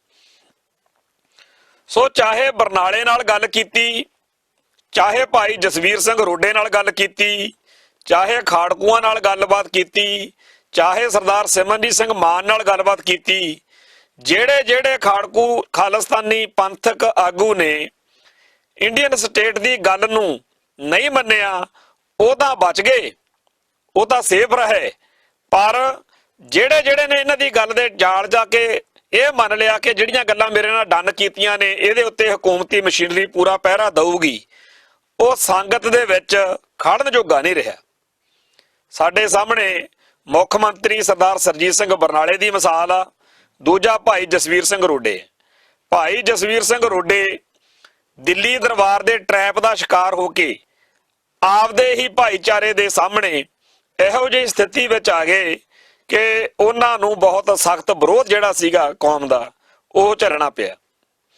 ਅੱਜ ਇਹ ਗੱਲ ਪੱਕੇ ਤੌਰ ਤੇ ਹੈ ਕਿ ਜਿਹੜੇ ਮੁੱਦਿਆਂ ਦੀ ਗੱਲ ਕਰਕੇ ਸਿੱਖ ਆਗੂ ਲੀਡਰਸ਼ਿਪ ਨੂੰ ਆਪਦੇ ਬਲੇਵੇਂ ਦੇ ਵਿੱਚ ਲਿਆ ਜਾ ਰਿਹਾ ਕਿ ਤੁਸੀਂ ਸਾਡੀ ਗੱਲ ਮੰਨੋ, ਅਸੀਂ ਤੁਹਾਨੂੰ ਕੁਝ ਗੱਲਾਂ ਦੇਵਾਂਗੇ, ਤੁਸੀਂ ਸਾਡੇ ਪੰਜਾਬ ਦੀ ਭਾਜਪਾ ਦੀ ਲੀਡਰਸ਼ਿਪ ਬਣ ਜਾਓ। ਬੜੀ ਸਕੀਮ ਜੀ ਦੇ ਨਾਲ ਪੰਜਾਬ ਦੇ ਵਿੱਚੋਂ ਕੁਝ ਪੰਥਕ ਆਗੂਆਂ ਨੂੰ, ਕੁਝ ਪੰਥਕ ਪਿਛੋਕੜ ਵਾਲੀਆਂ ਸ਼ਖਸੀਅਤਾਂ ਨੂੰ, ਕੁਝ ਕੌਮ ਦਾ ਦਰਦ ਰੱਖਣ ਵਾਲੀਆਂ ਹਸਤੀਆਂ ਨੂੰ ਇਸ ਗੱਲ ਲਈ ਨਾਲ ਜੋੜਿਆ ਗਿਆ ਕਿ ਅਸੀਂ ਜੇਲ੍ਹਾਂ ਚੋਂ ਨਜ਼ਰਬੰਦ ਸਿੰਘਾਂ ਦੀ ਰਿਹਾਈ ਕਰਾਂਗੇ, ਕਾਲੀਆਂ ਸੂਚੀਆਂ ਰੱਦ ਕਰਾਂਗੇ ਤੇ ਕੁਝ ਹੋਰ ਪੰਥਕ ਗੱਲਾਂ ਕਰਾਂਗੇ ਤੇ ਤੁਸੀਂ ਇਹਨਾਂ ਗੱਲਾਂ ਦਾ ਲਾਹਾ ਲੈ ਕੇ ਪੰਜਾਬ ਦੇ ਵਿੱਚ ਭਾਜਪਾ ਦੀ ਲੀਡਰਸ਼ਿਪ ਤਿਆਰ ਕਰਨੀ ਹੈ। ਇਹ ਜਿਹੜਾ ਏਜੰਡਾ, ਇਹਦੇ ਤਹਿਤ ਪਿਛਲੇ ਲੰਮੇ ਅਰਸੇ ਤੋਂ ਪਰਦੇ ਕੇ ਪਿੱਛੇ ਸਰਗਰਮੀਆਂ ਚੱਲਦੀਆਂ ਰਹੀਆਂ ਨੇ। ਬੜੀਆਂ ਸਰਗਰਮੀਆਂ ਚੱਲੀਆਂ ਨੇ ਪਰਦੇ ਦੇ ਪਿੱਛੇ। ਪਿਛਲੇ 1.5 ਸਾਲ ਤੋਂ ਬਹੁਤ ਵੱਡੇ ਪੱਧਰ ਦੇ ਉੱਤੇ ਸਿੱਖ ਸੰਘਰਸ਼ ਨਾਲ ਸੰਬੰਧਿਤ ਰਹੀਆਂ ਸ਼ਖਸੀਅਤਾਂ ਨੂੰ RSS ਤੇ ਮੋਦੀ ਸਰਕਾਰ ਦੇ ਮਕੜ ਜਾਲ ਵਿੱਚ ਫਸਾਉਣ ਦੀਆਂ ਤਰਕੀਬਾਂ ਚੱਲ ਰਹੀਆਂ ਨੇ। ਪਰ ਜਦੋਂ ਅਸੀਂ ਇਹਨਾਂ ਸ਼ਖਸੀਅਤਾਂ ਨੂੰ ਇਹ ਦੱਸਦੇ ਸੀ ਕਿ ਤੁਸੀਂ ਦੇਖ ਲਓ ਇਹ ਬੰਦੇ ਭਰੋਸੇ ਦੇ ਲਾਇਕ ਨਹੀਂ ਹੈਗੇ, ਇਹ ਉਹ ਲੋਕ ਨੇ ਜਿਨ੍ਹਾਂ ਬਾਰੇ ਸ਼ਾਇਰ ਨੇ ਇੱਕ ਕਥਨ ਕੀਤਾ, ਸ਼ੇਅਰ ਕੀਤਾ, ਬਈ ਬਾਤ वो कीजिए जिसके हो 1000 पहलू, कोई तो पहलू रह जाए बात बदलने के लिए। सो साम दाम दंड भेद ਚਾਣਕਿਆ ਨੀਤੀ ਦੇ ਮਾਹਿਰ ਇਹਨਾਂ ਲੋਕਾਂ ਦਾ ਯਕੀਨ ਜਿਹੜਾ ਹੈ ਉਹ ਕਰਨਾ ਮੁਸ਼ਕਲ ਹੈ। ਪਰ ਕਾਹਨੂੰ ਦੁਨੀਆ ਸੁਣਦੀ ਹੈ? ਹਰੇਕ ਜਿਹੜਾ ਹੈ ਜਿਵੇਂ ਕਹਿੰਦੇ ਆ ਮੱਛੀ ਪੱਥਰ ਚੱਟ ਕੇ ਮੁੜਦੀ ਹੈ। ਪਿਛਲੇ ਸਮੇਂ ਦੇ ਵਿੱਚ ਖਾਲਿਸਤਾਨੀ ਸੰਘਰਸ਼ ਦੇ ਦਿਨਾਂ ਦੇ ਵਿੱਚ ਜਦੋਂ ਲੌਂਗੋਵਾਲ ਦਾ ਮਰਡਰ ਹੋਇਆ ਤਾਂ ਉਸ ਕੇਸ ਦੇ ਵਿੱਚ ਜਿਹੜੇ ਵਕੀਲ ਦੇ ਤੌਰ ਦੇ ਉੱਤੇ ਬੜਾ ਉਹਨਾਂ ਦਾ ਨਾਮ ਬਣਿਆ, ਐਡਵੋਕੇਟ ਰਾਜਦੇਵ ਸਿੰਘ ਖਾਲਸਾ, ਬੜਾ ਪੰਥ ਵਿੱਚ ਸਤਿਕਾਰ ਰਿਹਾ। ਉਹਨਾਂ ਨੂੰ 1999 ਵਾਲੀਆਂ ਚੋਣਾਂ ਦੇ ਵਿੱਚ MP ਵੀ ਬਣਾਇਆ ਕੌਮ ਨੇ, ਬੜਾ ਪੰਥ ਵਿੱਚ ਸਤਿਕਾਰ ਸੀ। ਪਰ ਹੈਰਾਨੀ ਦੀ ਗੱਲ ਹੈ ਕਿ ਉਹ ਪਿੱਛੇ ਜੇ RSS ਵਿੱਚ ਸ਼ਾਮਲ ਹੋ ਗਏ ਤੇ ਉਦੋਂ ਉਹ ਖੰਭੇ ਜਿਹੜੇ ਬਿਆਨ ਦਾਗਿਆ ਕਰਨ ਵੀ ਕੌਣ ਕਹਿੰਦਾ RSS ਮਾੜੀ ਹੈ, ਆਪਾਂ ਸਮਝੇ ਹੀ ਨਹੀਂ, ਕਹਿੰਦੇ RSS ਤਾਂ ਚੰਗੀ ਬੜੀ ਹੈ। ਬੜੇ ਵਧੀਆ ਵਧੀਆ ਬਿਆਨ ਦਿੱਤੇ ਉਹਨਾਂ ਨੇ, ਬੜੇ ਲੁਭਾਵਣੇ, ਬੜੇ ਚੰਗੇ। ਪਰ ਥੋੜੇ ਟਾਈਮ ਬਾਅਦ ਸਾਨੂੰ ਉਦੋਂ ਕਈਆਂ ਨੇ ਆਖਿਆ ਕਿ ਤੁਸੀਂ ਇਸ ਗੱਲ ਤੇ ਨਜ਼ਰ ਰੱਖਿਓ। ਅਸੀਂ ਆਖਿਆ ਅਸੀਂ ਜਾਣਦੇ ਹਾਂ, ਰਾਜਦੇਵ ਸਿੰਘ ਜੀ ਖਾਲਸਾ ਨੂੰ ਅਸੀਂ ਜਾਣਦੇ ਹਾਂ, ਐਡਵੋਕੇਟ ਸਾਹਿਬ ਨੂੰ ਜਾਣਦੇ ਹਾਂ। ਉਹੀ ਗੱਲ ਹੋਈ 6 ਮਹੀਨੇ ਦੇ ਅੰਦਰ ਅੰਦਰ ਸਾਰੀ ਗੱਲ ਪਿੱਛੇ ਨੂੰ ਮੁੜ ਪਈ ਤੇ ਉਹੀ ਰਾਜਦੇਵ ਸਿੰਘ ਖਾਲਸਾ RSS ਦੇ ਬਾਰੇ ਉਹੀ ਸੱਚ ਫੇਰ ਬੋਲਣ ਲੱਗ ਪਏ ਜਿਹੜਾ ਉਹ ਪਹਿਲਾਂ ਬੋਲਦੇ ਸੀ ਕਿ ਇਹਨਾਂ ਦੇ ਏਜੰਡੇ ਪੰਥ ਦੇ ਖਿਲਾਫ ਨੇ। ਹੁਣ ਫੇਰ ਖਾਲਿਸਤਾਨੀ ਸੰਘਰਸ਼ ਨਾਲ ਸੰਬੰਧਿਤ ਕੁਝ ਸ਼ਖਸੀਅਤਾਂ ਨੂੰ ਇਸ ਤਰੀਕੇ ਦਾ ਭੜੇਸਾ ਦਿੱਤਾ ਜਾ ਰਿਹਾ ਕਿ ਉਹ ਹਿੰਦੂ ਤਵੀ ਰੱਥ ਉੱਤੇ ਚੜ ਜਾਣ, ਖਾਲਿਸਤਾਨ ਜਿੰਦਾਬਾਦ ਕਹਿਣ ਦੀ ਥਾਂ ਹਿੰਦੁਸਤਾਨ ਜਿੰਦਾਬਾਦ ਕਹਿਣ ਲੱਗ ਜਾਣ, ਖਾਲਸਾਈ ਝੰਡੇ ਛੱਡ ਕੇ ਉਹ ਭਗਵੇਂ ਝੰਡੇ ਜਿਹੜੇ RSS ਵਾਲੇ ਆ ਉਹ ਚੱਕ ਲੈਣ। ਤੋ ਇਹਨਾਂ ਦੇ ਰਾਹੀਂ ਅਸੀਂ ਪੰਜਾਬ ਦੇ ਵਿੱਚ RSS ਦਾ ਏਜੰਡਾ ਵੀ ਲਾਗੂ ਕਰਾਂਗੇ ਤੇ ਇਹਨਾਂ ਦੇ ਰਾਹੀਂ ਅਕਾਲੀ ਲੀਡਰਸ਼ਿਪ ਨੂੰ ਪਾਸੇ ਕਰਕੇ ਇੱਥੇ ਪੰਜਾਬ ਦੇ ਵਿੱਚ BJP ਦਾ ਕਾਂਗਰਸ ਵਾਂਗੂ ਆਧਾਰ ਮਜ਼ਬੂਤ ਕਰਾਂਗੇ। ਜਿਵੇਂ ਪੰਜਾਬ ਦੀ ਸਾਰੀ ਕਾਂਗਰਸ, ਜਿਸ ਕਾਂਗਰਸ ਨੇ 1947 ਤੋਂ ਲਗਾਤਾਰ ਸਿੱਖ ਹਿੱਤਾਂ ਦਾ ਘਾਣ ਕੀਤਾ ਕਰਾਇਆ, ਉਸ ਕਾਂਗਰਸ ਦੇ ਵਿੱਚ ਪੰਜਾਬ ਦੇ ਵਿੱਚ ਜਿੰਨੇ ਵੱਡੇ ਲੀਡਰ ਨੇ ਉਹ ਸਾਰੇ ਦੇ ਸਾਰੇ ਸਿੱਖ ਪਰਿਵਾਰਾਂ ਚੋਂ ਆ। ਉਵੇਂ ਪੰਜਾਬ ਦੇ ਵਿੱਚ ਭਾਜਪਾ ਦਾ ਇੱਕ ਨਵਾਂ ਰੂਪ ਸਰੂਪ ਉਭਾਰਨ ਦੇ ਯਤਨ ਨੇ ਕਿ ਸਿੱਖ ਚਿਹਰੇ ਮੋਹਰੇ ਵਾਲੀ ਪੰਜਾਬ ਦੀ ਇੱਕ ਇਹੋ ਜਿਹੀ ਭਾਜਪਾ ਦੀ ਇਕਾਈ, ਇੱਕ ਇਹੋ ਜਿਹਾ ਯੂਨਿਟ ਕਾਇਮ ਕਰਨਾ ਜਿਹੜਾ ਕਾਂਗਰਸ ਦੇ ਮੁਕਾਬਲੇ ਉੱਤੇ ਬਹੁਤ ਸਰਗਰਮੀ ਦੇ ਨਾਲ RSS ਦੇ ਏਜੰਡੇ ਤਹਿਤ ਸਿਆਸੀ ਖੇਡਾਂ ਖੇਡੇ। ਪਰ ਇਹ ਦੋਨੇ ਚੀਜ਼ਾਂ ਦੇ ਸਿੱਧੇ ਤੌਰ ਦੇ ਉੱਤੇ ਅਕਾਲੀ ਦਲ ਨੂੰ ਤਾਂ ਨੁਕਸਾਨ ਹੈਗਾ ਹੀ ਆ, ਖਾਲਸਾ ਪੰਥ ਨੂੰ ਵੀ ਬੜੇ ਨੁਕਸਾਨ ਨੇ। ਤੇ ਇਸ ਖੇਡ ਨੂੰ ਖੇਡਣ ਦੇ ਲਈ ਉਹਨਾਂ ਨੇ ਆ ਜਿਹੜੀ ਗਧੇ ਮੂਹਰੇ ਗਾਜਰ ਲਮਕਾਉਣ ਵਾਲੀ ਗੱਲ ਆ, ਜਾਂ ਜਿਵੇਂ ਆਪਾਂ ਕਹਿੰਦੇ ਆ ਵੀ ਮੱਛੀ ਜਿਹੜੀ ਆ ਉਹ ਫੜਨ ਦੇ ਲਈ ਕੁੰਡੀ ਲਾਈ ਦੀ ਆ, ਉਵੇਂ ਕੁੰਡੀ ਲਾ ਦਿੱਤੀ ਕਿ ਜੇਲ੍ਹਾਂ ਚੋਂ ਨਜ਼ਰਬੰਦ ਸਿੰਘ ਜਿਹੜੇ ਆ ਉਹ ਰਿਹਾ ਕਰ ਦਿੰਨੇ ਆ, ਕਾਲੀ ਸੂਚੀ ਰੱਦ ਕਰ ਦਿੰਨੇ ਆ, ਤੇ ਜਿਹੜੇ ਗੁਰੂ ਨਾਨਕ ਪਾਤਸ਼ਾਹ ਨੇ ਉਹਨਾਂ ਦੇ ਨਾਂ ਤੇ ਇੰਦਰਾ ਗਾਂਧੀ 에ਅਰਪੋਰਟ ਆ ਜਿਹੜਾ ਉਹਦਾ ਨਾਂ ਕਰ ਦਿੰਨੇ ਆ। ਇਹੋ ਜਿਹੀਆਂ ਲੁਭਾਉਣੀਆਂ ਜਿਹੀਆਂ ਗੱਲਾਂ ਚਾਹੇ ਕੋਈ ਵੀ ਆ, ਜਦੋਂ ਕਿਸੇ ਨਾਲ ਵਧੀਆ ਟਾਈਆਂ ਛਾਈਆਂ ਲਾ ਕੇ ਕੋਟ ਪੈਂਟ ਪਾ ਕੇ ਘਰੇ ਆ ਕੇ ਕਿਸੇ ਜਥੇਦਾਰ ਨੂੰ ਕਹੀਆਂ ਜਾਂਦੀਆਂ ਨੇ ਤਾਂ ਅਗਲਾ ਕਹਿੰਦਾ ਹੈਗਾ ਕਿ ਇਹ ਤਾਂ ਕੌਮ ਦਾ ਭਲੇ ਵਾਲਾ ਕੰਮ ਆ, ਇਹ ਤਾਂ ਜੇਕਰ ਅਸੀਂ ਇਸ ਖੇਡ ਦਾ ਹਿੱਸਾ ਬਣ ਜਾਈਏ ਕੋਈ ਮਾੜੀ ਗੱਲ ਨਹੀਂ। ਸੋ ਪਿਛਲੇ ਦਿਨਾਂ ਦੇ ਵਿੱਚ ਸਿੱਖ ਸੰਘਰਸ਼ ਨਾਲ ਸੰਬੰਧਿਤ ਰਹੀਆਂ ਕਈ ਸਨਮਾਨਿਤ ਸ਼ਖਸੀਅਤਾਂ ਜਿਨ੍ਹਾਂ ਦਾ ਬੜਾ ਸਤਿਕਾਰ ਆ ਪੰਥ ਦੇ ਵਿੱਚ, ਉਹਨਾਂ ਨੂੰ ਨਿਸ਼ਾਨੇ ਤੇ ਲੈ ਕੇ ਵੀ ਇਹਨਾਂ ਨੂੰ ਪੱਟਣਾ, ਇਹਨਾਂ ਨੂੰ ਸਿੱਖ ਕੌਮ ਦੇ ਹਿੱਤਾਂ ਦੇ ਉਲਟ ਭੁਗਤਾਉਣ ਦੇ ਲਈ BJP RSS ਦੇ ਵਿੱਚ ਲਿਆ ਕੇ ਇਹਨਾਂ ਰਾਹੀਂ ਆਪਾਂ ਏਜੰਡਾ ਲਾਗੂ ਕਰਨਾ, ਇਹ ਗੱਲਾਂ ਕੀਤੀਆਂ ਗਈਆਂ। ਪਰ ਖੁਸ਼ੀ ਦੀ ਗੱਲ ਇਹ ਹੈ ਕਿ ਬੜੀ ਜਲਦੀ ਪੰਥ ਨੂੰ ਸਮਝ ਲੱਗ ਗਈ ਆ ਤੇ ਸਿੱਖ ਜਗਤ ਦੀਆਂ ਬਾਹਲੀਆਂ ਸ਼ਖਸੀਅਤਾਂ ਜਿਹੜੀਆਂ ਇਹਨਾਂ ਦਿਨਾਂ ਦੇ ਵਿੱਚ ਹੌਲੀ ਹੌਲੀ ਇਸ ਸੱਚਾਈ ਨੂੰ ਮੰਨਣ ਲੱਗ ਪਈਆਂ ਨੇ ਕਿ ਬੇਸ਼ੱਕ ਹੁਣ ਆਉਣ ਵਾਲੇ ਦਿਨਾਂ ਦੇ ਵਿੱਚ ਇਹ ਲੋਕ ਜੇਲ੍ਹਾਂ 'ਚ ਨਜ਼ਰਬੰਦ ਸਿੰਘਾਂ ਨੂੰ ਰਿਹਾ ਕਰ ਦੇਣ ਜਾਂ ਹੋਰ ਕੋਈ ਇਹੋ ਜਿਹੀ ਖੇਡ ਖੇਡ ਲੈਣ ਜਿਹਦੇ ਨਾਲ ਸਿੱਖ ਜਜ਼ਬਾਤਾਂ ਨੂੰ ਬੜਾ ਹਲਾਰਾ ਜਾ ਮਿਲੇ ਤੇ ਲੋਕ ਸਮਝਣ ਕਿ BJP RSS ਵਾਲੇ ਬੜੇ ਚੰਗੇ ਆ। ਪਰ ਹਕੀਕਤ ਵਿੱਚ ਇਹ ਸਾਰੇ ਲੋਕ ਸਿਆਸੀ ਖੇਡ ਖੇਡ ਰਹੇ ਨੇ। ਸਿਆਸੀ ਲਾਹੇ ਲੈਣ ਦੇ ਲਈ ਕਿਸੇ ਵੀ ਫੈਸਲੇ ਨੂੰ ਬਦਲ ਸਕਦੇ ਆ ਤੇ ਉਸ ਫੈਸਲੇ ਤੇ ਮੁੜ ਵਿਚਾਰ ਵੀ ਕਰ ਸਕਦੇ। ਸੋ ਜਿਹੜਾ ਗੁਰੂ ਨਾਨਕ ਪਾਤਸ਼ਾਹ ਜੀ ਦੇ ਪ੍ਰਕਾਸ਼ ਪਰਬ ਦੇ ਮੌਕੇ ਲੋਕਾਂ ਨੂੰ ਲੱਗਦਾ ਸੀ ਕਿ ਲਓ ਜੀ ਸਿੰਘ ਬਾਹਰ ਬਸ ਆਏ ਲਓ, ਉਹ ਚੀਜ਼ ਹੁਣ ਇੱਕ ਵਾਰ ਤਾਂ ਲੀਹੋਂ ਲੱਥ ਗਈ ਜਾਪਦੀ ਹੈ। ਹੋ ਸਕਦਾ ਭੜਕ ਨੂੰ ਪਰਸੋਂ ਨੂੰ ਚੌਥੇ ਨੂੰ ਕਿਸੇ ਦਵਾ ਹੇਠ ਜਦੋਂ ਤੋਏ ਹੋਵੇ ਸਾਰੇ ਪਾਸੇ ਤੇ ਉਦੋਂ ਫੈਸਲੇ ਜਿਹੜੇ ਨੇ, ਕਿਉਂਕਿ ਫਾਈਲਾਂ ਤਾਂ ਪਹਿਲੇ ਬਣ ਕੇ ਗਈਆਂ ਹੋਈਆਂ ਨੇ, ਇਹ ਨਹੀਂ ਕਿ ਕੁਝ ਹੋਇਆ ਨਹੀਂ, ਪਰ ਫਾਈਲਾਂ ਬਣਾ ਕੇ ਮੁਕੰਮਲ ਕਰਕੇ ਹੁਣ ਜਿਵੇਂ ਕਹਿੰਦੇ ਹੁੰਦੇ ਆ ਬੱਕਰੀ ਦੁੱਧ ਤਾਂ ਦਊ ਪਰ ਦਊਗੀ ਮੀਂਗਣਾ ਪਾ ਕੇ। ਹੁਣ ਜਦੋਂ ਕਿ ਬਾਬੇ ਨਾਨਕ ਦਾ ਪ੍ਰਕਾਸ਼ ਪੁਰਬ ਬੀਤ ਗਿਆ, ਲੰਘ ਗਿਆ, ਤੇ ਹੁਣ ਉਹਨਾਂ ਦੀਆਂ ਰਿਹਾਈਆਂ ਜਿਹੜੀਆਂ ਨੇ ਉਹਨਾਂ ਦਾ ਉਹੋ ਜਿਹਾ ਸਰੂਰ ਜਿਹੜਾ ਹੈ ਕੌਮ ਦੇ ਅੰਦਰ, ਜਿਹੋ ਜਿਹਾ ਜਲਵਾ ਪਿਛਲੇ 15 ਕੁ ਦਿਨ ਪਹਿਲਾਂ ਸੀ ਉਹੋ ਜਿਹਾ ਨਹੀਂ ਰਿਹਾ। ਸੋ ਅਸਲ ਵਿੱਚ ਸਿੱਖ ਜਗਤ ਨੂੰ ਇਹ ਦਰਸਾਇਆ ਜਾ ਰਿਹਾ ਕਿ ਸਾਡੇ ਲਈ ਤੁਹਾਡੀ ਕੋਈ ਬੁਕਤ ਨਹੀਂ, ਸਾਡੇ ਲਈ ਤੁਹਾਡੀਆਂ ਭਾਵਨਾਵਾਂ ਦਾ ਕੋਈ ਮੁੱਲ ਨਹੀਂ। ਅਸੀਂ ਜਦੋਂ ਜਿਹਨੂੰ ਚਾਹੀਏ ਅੰਦਰ ਵਾੜ ਸਕਦੇ ਆ, ਜੇਲ੍ਹ 'ਚ ਕਰ ਸਕਦੇ ਆ, ਜਦੋਂ ਜਿਹਨੂੰ ਚਾਹੀਏ ਬਾਹਰ ਕੱਢ ਸਕਦੇ ਆ, ਤੇ ਜਦੋਂ ਜਿਹਨੂੰ ਚਾਹੀਏ ਫਾਂਸੀ ਦੇ ਤਖਤੇ ਤੇ ਚੜਾ ਸਕਦੇ ਆ। ਜਿਵੇਂ ਅਫਜ਼ਲ ਗੁਰੂ ਨੂੰ ਫਾਂਸੀ ਚੜ੍ਹਨ ਵੇਲੇ ਭਾਰਤ ਦੀ ਜੁਡੀਸ਼ਰੀ ਕਹਿੰਦੀ ਹੈ ਕਿ ਕੋਈ ਬਾਹਲਾ ਸਬੂਤ ਸਬਾਤ ਤਾਂ ਨਹੀਂ ਮਿਲਦਾ, ਪਰ ਮੁਲਕ ਦੀਆਂ ਭਾਵਨਾਵਾਂ ਨੂੰ ਸ਼ਾਂਤ ਕਰਨ ਦੇ ਲਈ, ਲੋਕਾਂ ਦੀਆਂ ਸਮੂਹਕ ਭਾਵਨਾਵਾਂ ਨੂੰ, ਅਸਲ ਵਿੱਚ ਹਿੰਦੂ ਭਾਵਨਾਵਾਂ ਨੂੰ ਸ਼ਾਂਤ ਕਰਨ ਦੇ ਲਈ ਇਹਨੂੰ ਫਾਂਸੀ ਚਾੜਨਾ ਪੈਣਾ। ਜਿਵੇਂ ਹੁਣ ਰਾਮ ਜਨਮ ਭੂਮੀ ਤੇ ਬਾਬਰੀ ਮਸਜਿਦ ਵਾਲੇ ਫੈਸਲੇ 'ਚ ਹੋਇਆ ਕਿ ਗੱਲਬਾਤ ਤਾਂ ਨਹੀਂ ਕੋਈ ਬਾਹਲੀ ਲੱਭਦੀ, ਪਰ ਮੁਲਕ ਦੀਆਂ ਸਮੂਹਕ ਭਾਵਨਾਵਾਂ ਜਿਹੜੀਆਂ ਨੇ, ਹਿੰਦੂ ਦੀਆਂ ਸਮੂਹਕ ਭਾਵਨਾਵਾਂ ਜਿਹੜੀਆਂ ਨੇ, ਵੀ ਉਹਦੇ ਅਨੁਸਾਰ ਫੈਸਲਾ ਕਰ ਲੈਂਦੇ ਆ ਤਾਂ ਕਰ ਲਿਆ ਅਗਲਿਆਂ ਨੇ।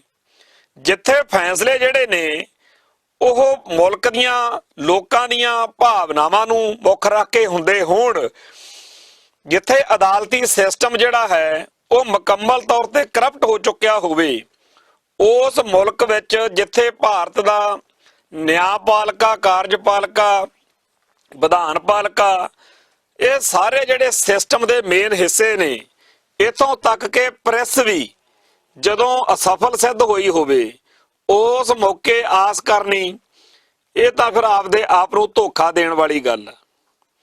ਸੋ ਇਹਨਾਂ ਦਿਨਾਂ ਦੇ ਵਿੱਚ ਜੇਲ੍ਹਾਂ 'ਚ ਨਜ਼ਰਬੰਦ ਸਿੰਘਾਂ ਦੇ ਮਸਲੇ ਉੱਤੇ ਜਿੰਨੀ ਹਾਂ ਪੱਖੀ ਸੋਚ ਬਣੀ ਹੋਈ ਸੀ, ਉਹ ਹੁਣ ਨਾ ਪੱਖੀ ਬਣ ਚੁੱਕੀ ਆ, ਤੇ ਹਰੇਕ ਬੰਦਾ ਇਸ ਗੱਲ ਨੂੰ ਇਉਂ ਦੇਖ ਰਿਹਾ ਕਿ ਹੋ ਸਕਦਾ ਇਹ ਰਿਹਾਈਆਂ ਹੋ ਜਾਂਦੀਆਂ, ਪਰ ਬੜੇ ਲੋਕ ਸੀ ਜਿਹੜੇ ਇਹਨਾਂ ਰਿਹਾਈਆਂ ਦੇ ਖਿਲਾਫ ਬਿਆਨਬਾਜ਼ੀ ਕਰਦੇ ਰਹੇ, ਤੇ ਹੋ ਸਕਦਾ ਉਹਨਾਂ ਲੋਕਾਂ ਦੀ ਭਾਵਨਾ ਨੂੰ ਮੁੱਖ ਰੱਖਦਿਆਂ ਹੋਇਆਂ ਫੈਸਲਾ ਫਿਰ ਲਾਸਟ ਸਕਿੰਟ ਤੇ ਬਦਲ ਲਿਆ ਹੋਵੇ।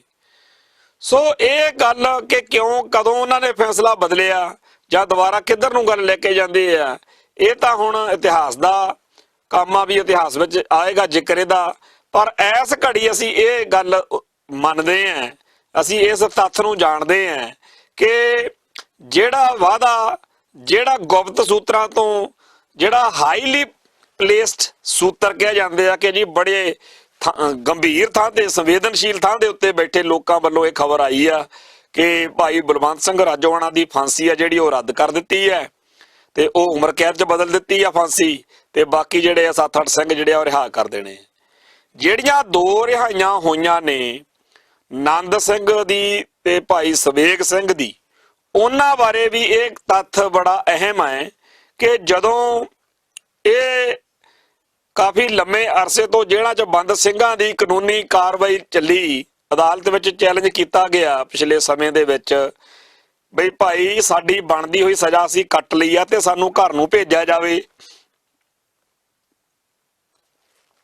ਉਸ ਕਾਰਵਾਈ ਦੇ ਤਹਿਤ, ਅਦਾਲਤੀ ਪ੍ਰਕਿਰਿਆ ਦੇ ਤਹਿਤ ਇਹ ਗੱਲ ਭਾਰਤ ਸਰਕਾਰ ਨੂੰ ਅਦਾਲਤ 'ਚ ਕਹਿਣੀ ਪੈ ਗਈ ਕਿ ਇਹਨਾਂ ਦੀਆਂ ਰਿਹਾਈਆਂ ਅਸੀਂ ਬੜੀ ਜਲਦੀ ਕਰ ਦੇਣੀਆਂ ਨੇ। ਤਾਂ ਉੱਥੇ ਜਿਹੜੀ ਕਮਿਟਮੈਂਟ ਕੀਤੀ ਸੀ ਅਦਾਲਤ ਵਿੱਚ, ਅਦਾਲਤ ਦੇ ਫੈਸਲੇ ਦੇ ਤਹਿਤ ਇਹ ਰਿਹਾਈਆਂ ਜਿਹੜੀਆਂ 2 ਹੋਈਆਂ ਨੇ।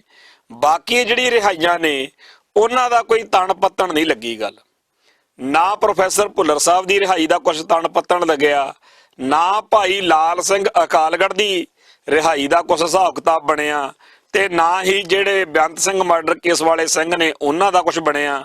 ਤੇ ਇਹ ਸਾਰੀ ਖੇਡ ਆ ਜਿਹੜੀ, ਇਹਦੇ ਉਲਟ ਅੰਦਰੋਂ ਅੰਦਰੀ ਇਹ ਪਤਾ ਲੱਗ ਰਿਹਾ ਕਿ ਜਿਹੜੇ ਬੁੱਚੜ ਪੁਲਸੀਆਂ ਨੇ ਬੇਦੋਸ਼ੇ ਸਿੱਖਾਂ ਦਾ ਘਾਣ ਕੀਤਾ ਹੈ, ਉਹਨਾਂ ਨੂੰ ਬੜੀ ਜਲਦੀ ਅੰਦਰੋਂ ਅੰਦਰੀ ਰਿਹਾਈਆਂ ਜਿਹੜੀਆਂ ਨੇ ਉਹ ਦੇਣ ਦੇ ਪ੍ਰੋਗਰਾਮ ਨੂੰ ਅੱਗੇ ਤੋਰਿਆ ਜਾ ਰਿਹਾ। ਜਿਹੜੇ ਬੁੱਚੜ ਪੁਲਸੀਏ ਨੇ ਜਿਨ੍ਹਾਂ ਨੇ ਬੇਦੋਸ਼ੇ ਸਿੱਖਾਂ ਨੂੰ ਕਤਲ ਕੀਤਾ, ਤੇ ਅਦਾਲਤਾਂ ਨੇ ਇਸ ਕਤਲ ਨੂੰ ਮੰਨ ਕੇ, ਇਹਨਾਂ ਦੇ ਜੁਰਮ ਨੂੰ ਮੰਨ ਕੇ ਅਦਾਲਤੀ ਪ੍ਰਕਿਰਿਆ ਦੇ ਰਾਹੀਂ ਸਜ਼ਾਵਾਂ ਦਿੱਤੀਆਂ ਨੇ, ਉਹਨਾਂ ਨੂੰ ਤਾਂ ਮਿੰਟੋ ਮਿੰਟੀ ਕੱਢਣ ਨੂੰ ਫਿਰਦੇ ਆ। ਪਰ ਜਿਹੜੇ ਬੇਦੋਸ਼ੇ ਸਿੱਖਾਂ ਉੱਤੇ ਝੂਠੇ ਕੇਸ ਪਾ ਕੇ ਉਹਨਾਂ ਨੂੰ ਸਜ਼ਾਵਾਂ ਕਰਾਈਆਂ ਗਈਆਂ ਨੇ, ਉਹਨਾਂ ਦਾ ਕੰਮ ਜਿਹੜਾ ਹੈ ਹਰ ਪਲ ਖਰਾਬ ਕੀਤਾ ਜਾ ਰਿਹਾ, ਉਹਨਾਂ ਦੀ ਰਿਹਾਈ ਜਿਹੜੀ ਆ ਉਹ ਰੋਕੀ ਜਾ ਰਹੀ ਹੈ। ਤੋ ਅਸੀਂ ਇਹ ਗੱਲ ਬੜੀ ਜ਼ਿੰਮੇਵਾਰੀ ਨਾਲ ਕਹਿ ਦੇਣੀ ਚਾਹੁੰਦੇ ਹਾਂ ਕਿ ਭਾਰਤੀ ਹਕੂਮਤੀ ਮਸ਼ੀਨਰੀ ਉਸ ਚਾਣਕਿਆ ਨੀਤੀ ਦੀ ਮਾਹਿਰ ਹੈ ਜਿਹਦਾ ਨਿਸ਼ਾਨਾ ਸਿੱਖੀ ਅਤੇ ਸਿੱਖਾਂ ਦਾ ਘਾਣ ਕਰਨਾ ਵਾ। ਇਹਦੇ ਤੋਂ ਕਿਸੇ ਰਹਿਮ ਦੀ ਆਸ ਕਰਨੀ, ਜਾਂ ਇਹਦੀ ਕਿਸੇ ਗੱਲ ਨੂੰ ਇਹ ਸਮਝਣਾ ਕਿ ਇਹ ਸਿੱਖਾਂ ਦੇ ਹਮਾਇਤ ਵਿੱਚ ਆ, ਇਹ ਬੜੀ ਧੋਖੇ ਵਾਲੀ ਖੇਡ ਹੋਏਗੀ।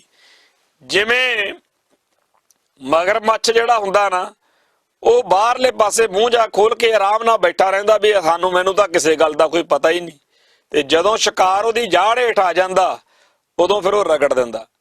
ਉਵੇਂ ਹੀ ਇਹ ਹਿੰਦੂ ਅਜਗਰ ਜਿਹੜਾ ਹੈ, ਹਿੰਦੂ ਤਵੀ ਅਜਗਰ, ਇਹ ਸਿੱਖੀ ਨੂੰ ਤੇ ਸਿੱਖਾਂ ਨੂੰ ਹੜੱਪ ਜਾਣ ਦੀਆਂ ਵਿਉਂਤਾਂ ਬਣਾ ਰਿਹਾ।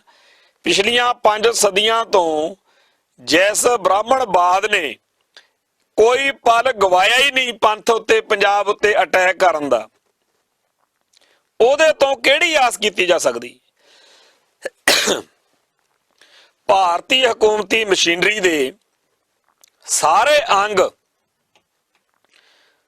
ਜਿਸ ਤਰੀਕੇ ਨਾਲ ਪੰਥ ਅਤੇ ਪੰਜਾਬ ਦੇ ਹਿੱਤਾਂ ਦੇ ਉਲਟ ਭੁਗਤ ਰਹੇ ਨੇ, ਉਹਦੇ ਤਹਿਤ ਕਦੋਂ ਤੇ ਕਿਵੇਂ ਆਸ ਕੀਤੀ ਜਾ ਸਕਦੀ ਹੈ ਕਿ ਕੋਈ ਇੱਥੇ ਹਾਂ ਪੱਖੀ ਗੱਲ ਸਿੱਖਾਂ ਤੇ ਸਿੱਖੀ ਦੇ ਲਈ ਵਾਪਰ ਸਕਦੀ ਹੈ?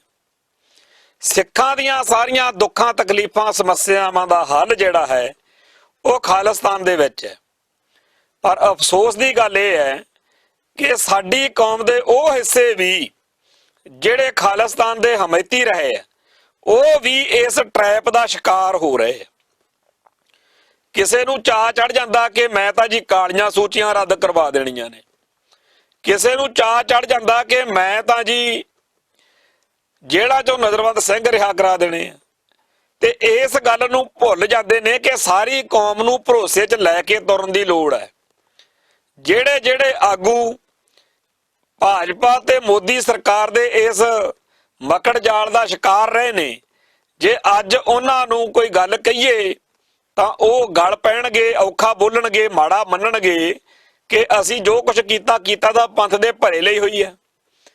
ਪਰ ਜਿਹੜੀ ਲਹਿਰ ਦੀ ਭਰੋਸੇਯੋਗਤਾ ਹੈ, ਜੋ ਸਿੱਖ ਆਗੂਆਂ ਦੀ, ਪੰਥਕ ਆਗੂਆਂ ਦੀ ਵਿਸ਼ਵਾਸਯੋਗਤਾ ਹੈ, ਉਹਨੂੰ ਇਸ ਪ੍ਰਕਿਰਿਆ ਦੇ ਤਾਈਂ ਸੱਟ ਮਾਰੀ ਜਾ ਰਹੀ ਹੈ।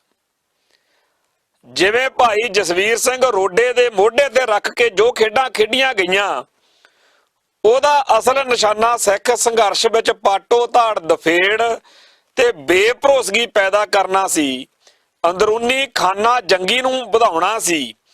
ਉਵੇਂ ਹੀ ਅੱਜ ਕੀਤਾ ਜਾ ਰਿਹਾ।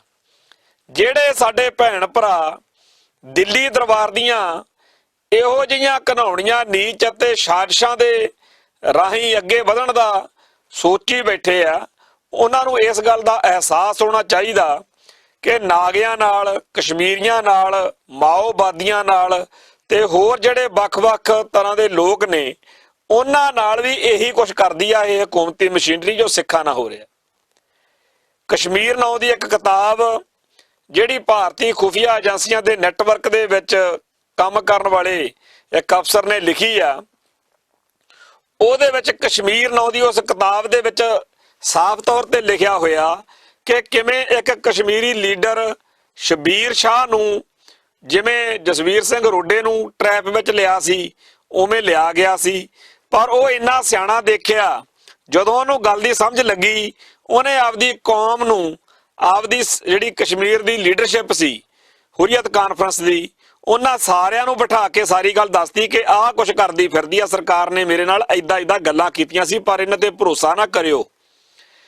ਤੇ ਆਪਣੀ ਕੌਮ ਦੇ ਵਿੱਚ ਇੱਕ ਨਵੀਂ ਬਿਮਾਰੀ ਚੱਲੀ ਆ, ਜੇ ਮੇਰੇ ਵਰਗੇ ਨੂੰ 4 ਅਫਸਰ ਆ ਕੇ ਮਿਲਦੇ ਆ ਤਾਂ ਮੈਂ ਪੂਰੀ ਕੌਮ ਨੂੰ ਜਾਂ ਕਿਸੇ ਨੂੰ ਭਰੋਸੇ 'ਚ ਲੈਣ ਦੀ ਬਜਾਏ ਆਪ ਹੀ ਆਪਦੇ ਆਪ ਨੂੰ ਬੜਾ ਖੱਬੀ ਖਾਨ ਸਮਝ ਕੇ ਕਿ ਮੈਂ ਬੜੀ ਵੱਡੀ ਤੋਪ ਆ, ਬਾਕੀ ਹੁਣ ਦਖਲ ਹੀ ਨਹੀਂ, ਦਿੱਲੀ ਵੱਲ ਨੂੰ ਭੱਜ ਲੈਣਾ ਤੇ ਉਸ ਦਿੱਲੀ ਦੇ ਬਿਹਾਫ ਉੱਤੇ ਪੂਰੀ ਕੌਮ ਨੂੰ ਲੋਭ ਲਾਲਚ ਦੇਣਾ, ਪੂਰੀ ਕੌਮ ਨਾਲ ਵਾਅਦੇ ਕਰਦਾ, ਤੇ ਦਿੱਲੀ ਵਾਲੇ ਆਰਾਮ ਨਾਲ ਪਾਸੇ ਹੋ ਕੇ ਬੈਠੇ ਰਹਿੰਦੇ ਨੇ ਕਿ ਜਦੋਂ ਇਹ ਪੂਰੀ ਤਰ੍ਹਾਂ ਸਾਡੇ ਜਾਲ ਵਿੱਚ ਫਸ ਗਿਆ ਉਦੋਂ ਪੌੜੀ ਚੱਕ ਲੈਣੀ ਆ, ਕੋਠੇ ਤੇ ਚੜਾ ਕੇ ਪੌੜੀ ਚੱਕ ਲੈਣੀ ਆ। ਅੱਜ ਉਹ ਸਾਰੇ ਦੇ ਸਾਰੇ ਆਗੂ ਜਿਹੜੇ ਨੇ ਉਹ ਬੜੇ ਕਸੂਤੇ ਫਸ ਗਏ ਨੇ, ਜਿਨ੍ਹਾਂ ਨੇ ਮੋਦੀ ਹੁਣਾਂ ਦੇ ਜਾਂ ਭਾਰਤੀ ਐਸਟੈਬਲਿਸ਼ਮੈਂਟ ਦੇ ਨਿਜ਼ਾਮ ਦੇ ਜਾਲ ਵਿੱਚ ਫਸ ਕੇ ਇਹੋ ਜਿਹੀਆਂ ਗੱਲਾਂ ਕਰ ਬੈਠੇ ਨੇ ਕਿ ਲਓ ਜੀ ਬਸ 2-4 ਦਿਨ ਦੇ ਵਿੱਚ ਹੀ ਅਸੀਂ ਤੁਹਾਡੇ ਸਾਹਮਣੇ ਲਿਆ ਕੇ ਫਲਾਣੇ ਨੂੰ ਅੰਦਰੋਂ ਕੱਢ ਲਿਆਉਣਾ, ਧਮਕਾਨੇ ਨੂੰ ਐ ਕਰ ਦੇਣਾ ਤੇ ਆਹ ਹੋ ਜਾਣਾ।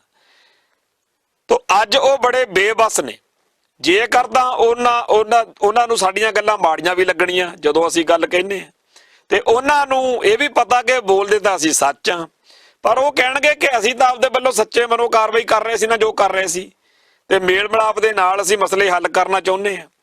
ਪਰ ਇਹ ਸਾਰੀ ਗੱਲਬਾਤ ਦੇ ਵਿੱਚ ਸਾਨੂੰ ਚੇਤੇ ਰੱਖਣ ਦੀ ਲੋੜ ਹੈ ਕਿ ਸਾਡੀ ਕੌਮ ਦੇ ਇੱਕ ਇੱਕ ਬੰਦੇ ਦਾ, ਇੱਕ ਇੱਕ ਆਗੂ ਦਾ, ਇੱਕ ਇੱਕ ਜਥੇਬੰਦੀ ਦਾ ਬਾਕੀ ਸਿੱਖਾਂ ਦੇ ਵਿੱਚ ਅਕਸ ਖਰਾਬ ਕਰਨਾ, ਬੇਭਰੋਸਗੀ ਪੈਦਾ ਕਰਨਾ ਦਿੱਲੀ ਦਾ ਏਜੰਡਾ ਵਾ। ਉਹਨਾਂ ਨੇ ਪੰਥ ਦਾ ਨਹੀਂ ਸੋਚਣਾ, ਉਹਨਾਂ ਨੇ ਦਿੱਲੀ ਦਾ ਸੋਚਣਾ। ਉਹਨਾਂ ਨੇ ਪੰਜਾਬ ਦਾ ਨਹੀਂ ਸੋਚਣਾ, ਉਹਨਾਂ ਨੇ ਨਾਗਪੁਰ ਦਾ ਸੋਚਣਾ। ਸੋ ਦਿੱਲੀ ਅਤੇ ਨਾਗਪੁਰ ਤੋਂ ਜਿਹੜੀ ਖੇਡ ਖੇਡੀ ਜਾ ਰਹੀ ਆ, ਇਹਦੇ ਵਿੱਚ ਉਹਨਾਂ ਨੇ ਸਿੱਖ ਚਿਹਰੇ ਮੋਹਰਿਆਂ ਨੂੰ ਰੱਜ ਕੇ ਵਰਤਣਾ, ਵਰਤ ਵੀ ਰਹੇ ਨੇ।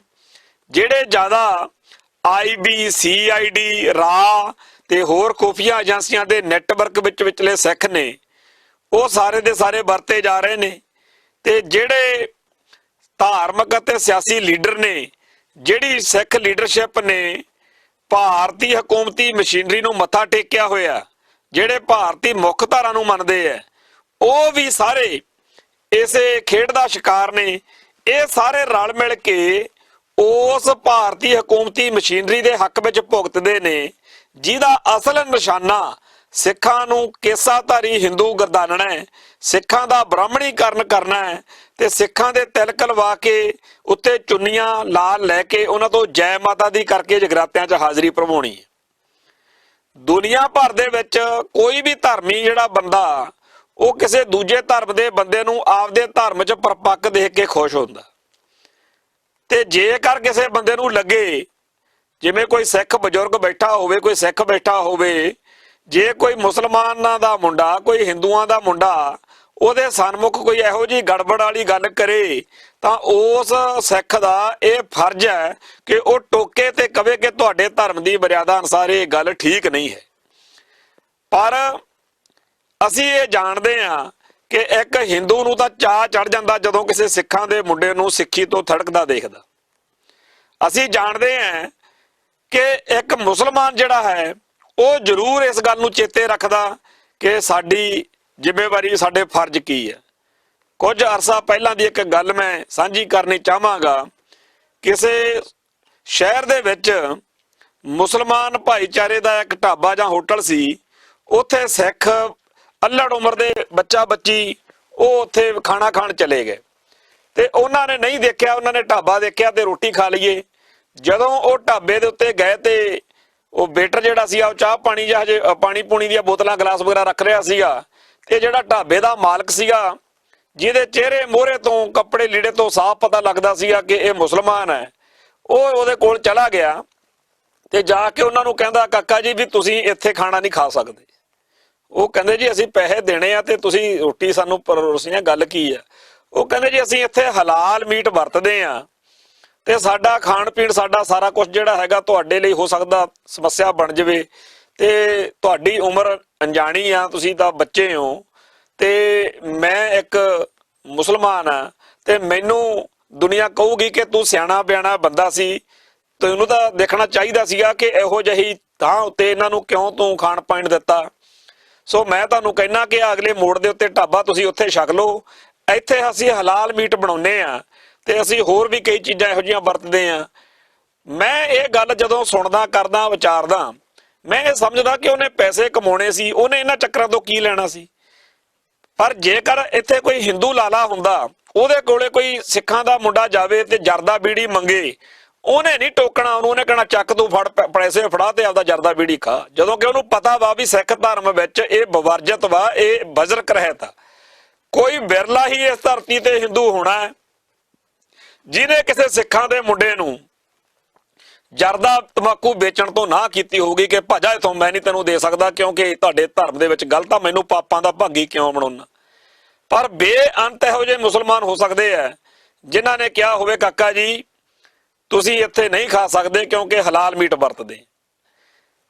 ਅਸੀਂ ਇਸ ਗੱਲ ਦੇ ਉੱਤੇ ਕਸ਼ਮੀਰ 'ਚ ਗਏ, ਉੱਥੇ ਵੀ ਸਾਨੂੰ ਇਹ ਅਹਿਸਾਸ ਹੋਇਆ ਕਿ ਸਾਡੇ ਉੱਤੇ ਧੱਕੇ ਨਾਲ ਕਿਸੇ ਨੇ ਕੋਈ ਗੱਲ ਨਹੀਂ ਥੋਪੀ। ਪਰ ਹਿੰਦੂ ਮੱਤ ਜਿਹੜੀ ਆ, ਉਹ ਕਹਿੰਦੇ ਆ ਤੁਹਾਨੂੰ ਨਹੀਂ ਪਤਾ ਹੈਗਾ ਤੁਸੀਂ ਕੀ ਹੋ, ਅਸੀਂ ਦੱਸਾਂਗੇ ਕਿ ਸਿੱਖੀ ਕੀ ਆ, ਅਸੀਂ ਦੱਸਾਂਗੇ ਕਿ ਸਿੱਖਾਂ ਨੇ ਕੀ ਖਾਣਾ, ਕਦੋਂ ਖਾਣਾ, ਕੀ ਪਹਿਨਣਾ, ਕੀ ਕਰਨਾ, ਕੀ ਨਹੀਂ ਕਰਨਾ, ਕਿਹਨੂੰ ਨਾਇਕ ਮੰਨਣਾ, ਕਿਹਨੂੰ ਖਲਨਾਇਕ ਮੰਨਣਾ। ਹਿੰਦੂ ਕਹਿੰਦਾ ਹੈਗਾ ਕਿ ਅਸੀਂ ਦੱਸਾਂਗੇ ਕਿ ਤੁਹਾਡੇ ਦੋਸਤ ਕੌਣ ਆ ਤੇ ਦੁਸ਼ਮਣ ਕੌਣ ਆ। ਸੋ ਇਹੋ ਜਿਹੇ ਮਾਹੌਲ ਦੇ ਵਿੱਚ ਜਦੋਂ ਉਹ ਸਾਡੇ ਧਰਮ ਦੀ ਬੋਲੀ ਦਾ, ਸਾਡੇ ਸੱਭਿਆਚਾਰ ਦਾ, ਸਾਡੇ ਸਾਰੇ ਕਾਸੇ ਦਾ ਭੋਗ ਪਾਉਣ ਨੂੰ ਤਿਆਰ ਬੈਠੇ ਹੋਣ, ਇਹੋ ਜਿਹੇ ਲੋਕਾਂ ਉੱਤੇ ਯਕੀਨ ਕਰਨਾ ਆਪਦੇ ਆਪ ਨੂੰ ਧੋਖਾ ਦੇਣ ਵਾਲੀ ਗੱਲ ਆ। ਹੋ ਸਕਦਾ ਕੱਲ ਕਲਾਂ ਨੂੰ ਜਦੋਂ ਦਬਾਅ ਵਧੇ ਕੋਈ ਫੈਸਲਾ ਲੈ ਲੈਣ, ਪਰ ਅੱਜ ਦੀ ਤਰੀਕ ਵਿੱਚ ਇਹੀ ਲੱਗਦਾ ਕਿ ਇਹਨਾਂ ਲੋਕਾਂ ਨੇ ਧੋਖਾ ਦੇਣਾ ਸੀ, ਧੋਖਾ ਦੇ ਦਿੱਤਾ ਗਿਆ। ਇੱਕ ਵਾਰ ਫੇਰ ਕੌਮ ਨਾਲ ਧੋਖਾ ਹੋਇਆ। ਗੁਰੂ ਨਾਨਕ ਪਾਤਸ਼ਾਹ ਦੇ ਪ੍ਰਕਾਸ਼ ਪੁਰਬ ਦੇ ਮੌਕੇ ਇੱਕ ਮਾਹੌਲ ਜਿਹਾ ਬਣਾ ਕੇ ਉਹਨਾਂ ਨੇ ਟ੍ਰੇਨ ਨੂੰ ਕੱਢਣਾ ਸੀ, ਉਹ ਕੱਢ ਲਿਆ ਤੇ ਹੁਣ ਕੰਮ ਜਿਹੜਾ ਹੈਗਾ ਖਤਮ ਆ। ਸੋ ਆਉਣ ਵਾਲੇ ਦਿਨਾਂ 'ਚ ਇਸ ਗੱਲ ਦੇ ਉੱਤੇ ਅੱਗੇ ਕੀ ਡਿਵੈਲਪਮੈਂਟ ਹੁੰਦੀ ਆ ਉਹ ਆਪਾਂ ਚਰਚਾ ਕਰਦੇ ਰਹਾਂਗੇ। ਹੁਣ ਫਤਿਹ ਅਰਜ ਕਰਦੇ ਹਾਂ ਜੀ। ਵਾਹਿਗੁਰੂ ਜੀ ਕਾ ਖਾਲਸਾ, ਵਾਹਿਗੁਰੂ ਜੀ ਕੀ ਫਤਿਹ।